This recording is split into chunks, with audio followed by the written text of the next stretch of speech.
Brain Awareness Month. And earlier in the week, we spoke about keeping your brain fit, things that you can do every day. Doesn't take a long time either to make sure that, it's that old adage, if you don't use it, you lose it. Well, so it's quite apt. A story came out about our brains. In fact, groundbreaking news. And New Zealand's done it. Some New Zealand scientists have made a discovery that could allow chronic traumatic encephalopathy, or CTE, to be diagnosed in living rugby players for the first time. Previously, the disease linked to repeated head injuries could only be confirmed post-mortem. Researchers at Auckland University have identified specific patterns of inflammation in affected brains, which could lead to future diagnostic testing and even treatment options.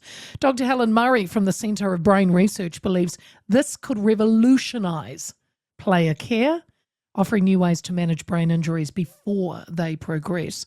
The discovery is particularly significant for contact sports like rugby, where concussion protocols remain an evolving and debated issue.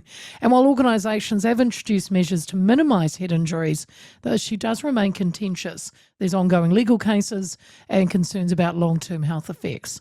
One man that has long championed keeping our national game as safe as possible is Doc John Mayhew, former medic to the All Blacks. He's done other things as well, of course, but he stood on the paddock for 131 tests and more than 200 AB matches, and he joins me now. John, very good afternoon to you. Good afternoon, Leah. It's lovely to talk to you. This breakthrough from researchers at Auckland Uni brings hope for future players and possibly offers earlier intervention. Is this exciting news? It's exciting news, but we've got to take it with a pinch of salt. That it's very early. It hasn't been replicated elsewhere, and obviously we would like to have a test to confirm the diagnosis of CTE in living people. As you rightly pointed out, at the moment we can suggest that someone may be suffering from CTE, but the only way, unfortunately, of diagnosing it is the characteristic histology found at autopsy, and it's almost the horse is bolted by then.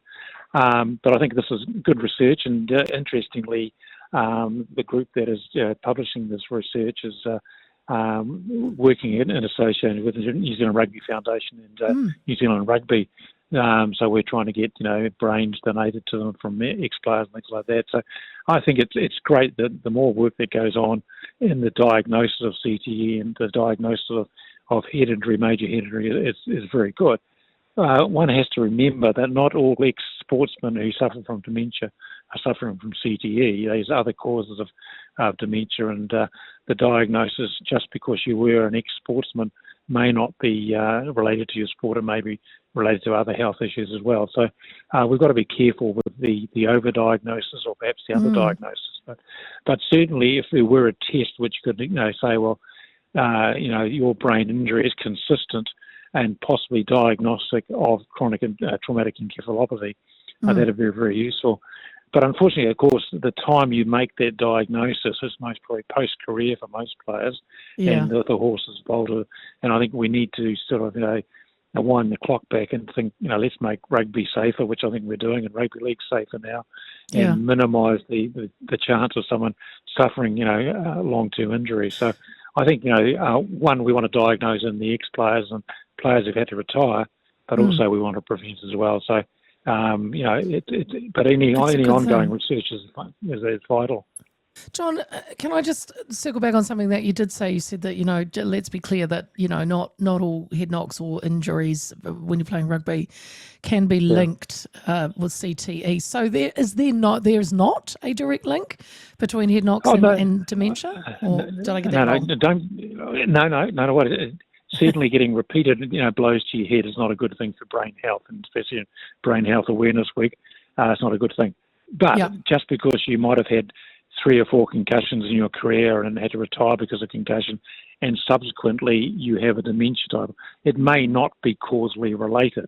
So please don't get me wrong. I'm not encouraging people to get head injuries. But it's not 1 and 1 makes 2 sort of thing, and I have to be very careful there. And we've seen in some of the studies overseas, perhaps an overdiagnosis, and we've seen in the British study a lot of sportsmen who are taking class action against the rugby union and various other bodies have withdrawn and they're saying, well, I don't know if my condition is that bad or it's not related to playing rugby. So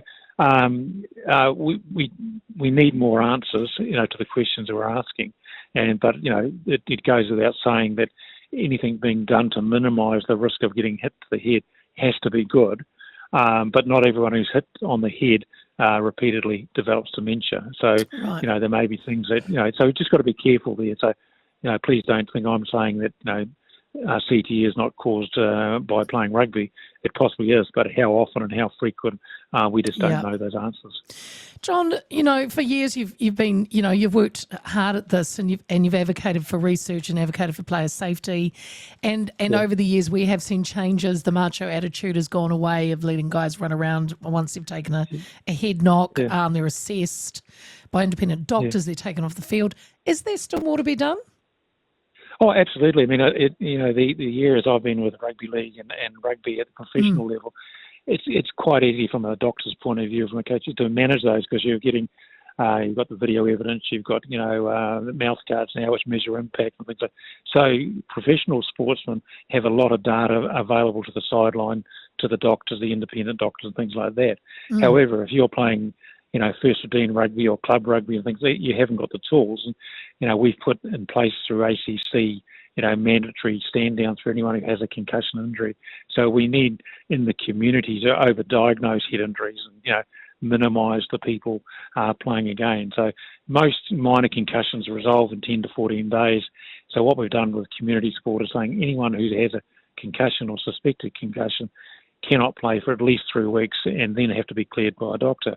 Right. And so it's very easy for me as a professional sports medicine doctor to deal with the group of players that I often deal with.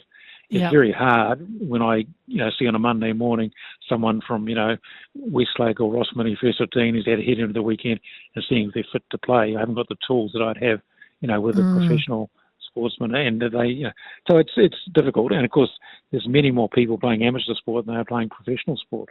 Yeah. And and we've you got to look can't at cover other them all, I sports. suppose. Yeah, sure. No, and more children, and young people are injured when they fall off their bikes or their skateboards or their rollerblades than playing rugby. And yet, we don't criticise those.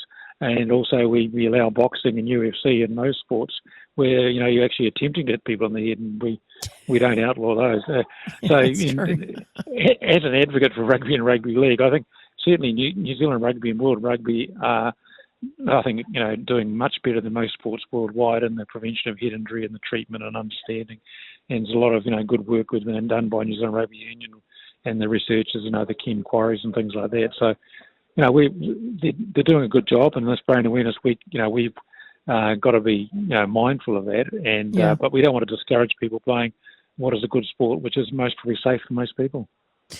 John, can we just go back a little bit? When even probably before you were, when you were at the All Blacks right at the very beginning. Yeah. When you look back and you think about how concussion was dealt with in head knocks and games, it wasn't.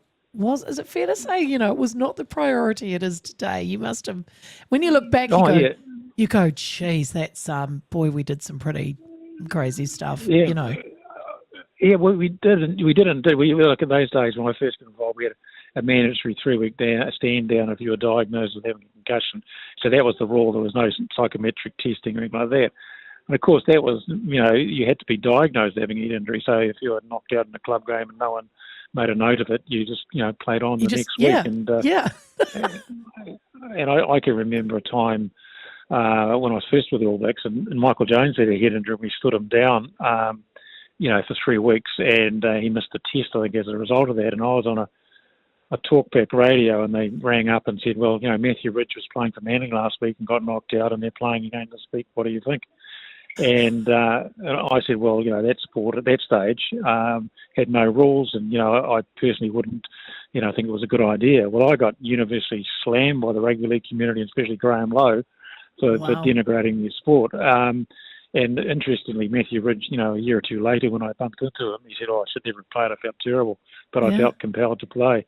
And certainly my involvement with, the Warriors, which is getting on to 20 years ago now when I first started, rugby league was, it was not in a good space in terms of managing head injury. I think nowadays, the NRL does a very good job of management of head injury. So it has dramatically changed. And certainly when I was first involved with rugby league, commentators would, see someone get knocked out, the player get up, and they say, "Oh, he's a real hard man. What a great man he is." And Yeah.